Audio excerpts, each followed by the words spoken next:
3 সপ্তাহ আগে এই ভক্তরা এসেছিল মা মনসা সেবাশ্রমে। এই ভক্তের অনেক সমস্যা ছিল, শারীরিক কিছু সমস্যা ছিল, যে সমস্যার জন্য মা মনসা সেবাশ্রমে মা মনসা দেবীর চরণে এসেছিল। আর এখন আবারও 3 সপ্তাহ পর মায়ের কাছে এসেছে। এখন মায়ের কৃপাতে অনেক ভালো আছে।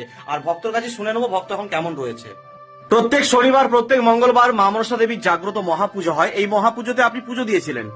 আচ্ছা, আপনি কি সমস্যা নিয়ে এসেছিলেন? আমি পেটের সমস্যা নিয়ে এসেছিলাম। আচ্ছা, মায়ের কাছে এসে আমি মানত করেছিলাম, এখন আমি অনেকটাই সুস্থ আছি। মায়ের এখান থেকে কি দেওয়া হয়েছিল?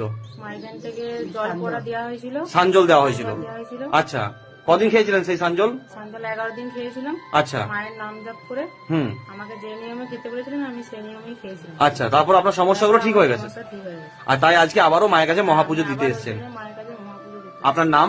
শম্পা মহন্ত, আপনার বাড়ি? বাড়ি কল্যাণপুর। কল্যাণপুর, মানে আমাদের সোনামুখীর কাছেই।